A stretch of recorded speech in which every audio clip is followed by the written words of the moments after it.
Come to the stage. Please welcome the very funny Cory Robinson, everybody. Let him hear it.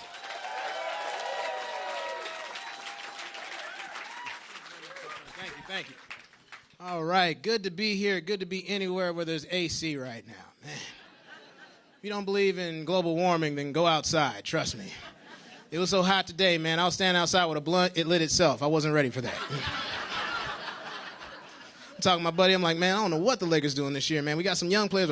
Oh, shoot, here we go. Pup, pass. Jesus lit this. We can't let that go out.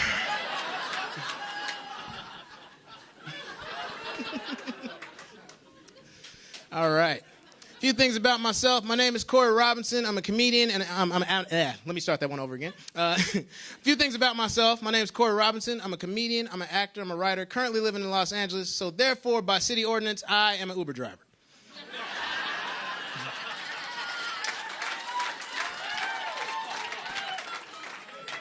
You're welcome. And people always wonder if I get in a lot of weird situations. I get this very common awkward situation I find myself in a lot. I like to call it the ride of shame. Some of you know where I am going with this. Don't get ahead of me. The ride of shame usually takes place the night after a one-night stand, usually between the hours of like 5 and 8 a.m. And I know when this call is coming in because I'll get a request from a guy and pick up a female.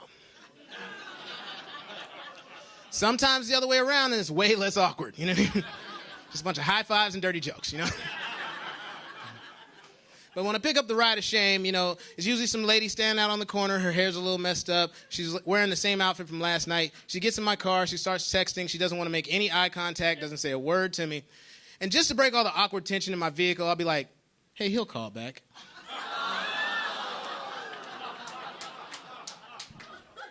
Don't cry.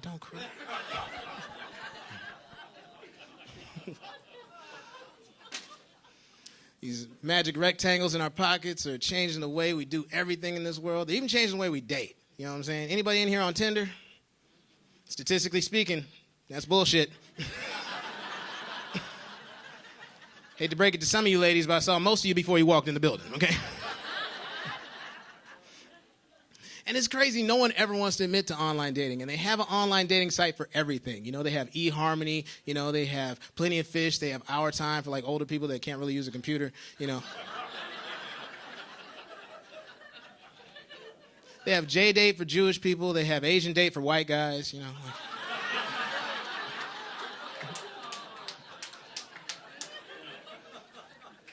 They even have a black version of Tinder. Yeah, and I kid you not, it's called Soul Swipe. Yeah. And I really wish it was called Black Tinder because that's way less offensive than Soul Swipe. Soul Swipe is so stereotypical. If it was any worse, like every time you swipe left or right, it'd be like a DJ scratch. Like,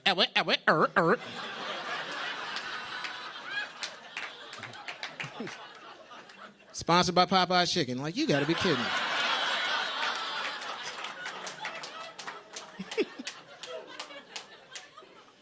And people never want to admit to online dating, you know what I'm saying? One time I was doing a show, there was this beautiful couple sitting right up front, and I was asking, like, oh, man, you guys look great together. Did you guys meet, you know, on a set or on, like, you know, a photo shoot? Or did you guys meet on, like, Plenty of Fish or J-Date? Dude looks at this girl, looks at me, he's like, dude, that's my cousin.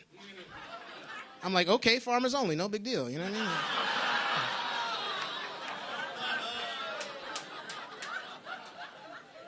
Not here to judge. You don't have to be lonely, you know what I'm saying? Everyone's afraid of getting catfished, you know. I understand that fear. It's happened to me. Not quite, though. I had to change the term because I went on an online date with this girl, and she looked exactly like a profile picture, but I realized she was taking those from the perfect angle. Yeah, because ladies have this trick photography thing online that I like to call the iceberg pose. Yeah, it's when you take a selfie from way up here. And I call it the iceberg pose because 85% of your mass has been cropped out of this damn picture.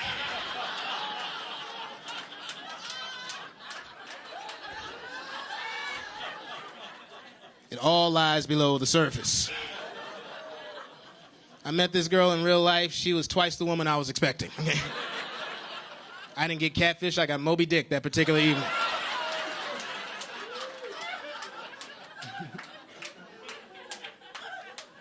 Got her saved in my phone as the deadliest catch. Another thing about myself, I believe that I'm for the legalization of marijuana. I believe that weed should be legal and in some cases absolutely mandatory. Yes. Robinson 2020.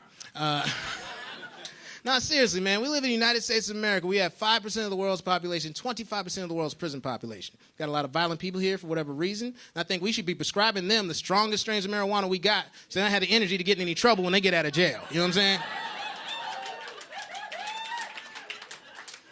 I think we made it far as a society. We got gangbangers on the block. Be like, hey, man, ain't that the Bloods over there? Oh, snap, ain't that Jack in the Box?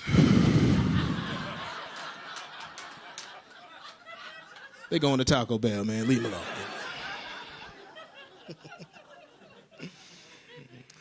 Oh, man, I love weed because I still love video games. I'm 33 years old, still love video games. My ex-girlfriend hates that fact. My Xbox is still there. Who won that battle, you know? But my Xbox had an unfair advantage from Jump Street, you know what I'm saying? Like, my Xbox doesn't say things to me like, not tonight, I have a headache, or don't stick that there, that stings. It doesn't say that to me, you know? And video games have grown up with me, you know what I'm saying? When I was younger, I had a Nintendo. Now I got an Xbox One. It's height of realism, height of technology. Hook it up to the internet, play racist kids all over the planet. It's a beautiful thing, you know what I'm saying? But, like, the games are so real on my Xbox One, they're not even fun anymore. They're too much like real life. Like, I just got Madden for this year. I'm halfway through my season. My wide receiver's out with a drug charge. And three of my offensive linemen tested positive for steroids. And tight end shot somebody. He's out indefinitely. We don't know when he's coming back, you know? And as a comedian, I love the fact that every year I can just wait for training camp and change the names and positions around. The NFL never lets me down. There's always somebody in trouble. You know, pretty soon the NFL going to stand for Negro Find a Lawyer. You know what I mean?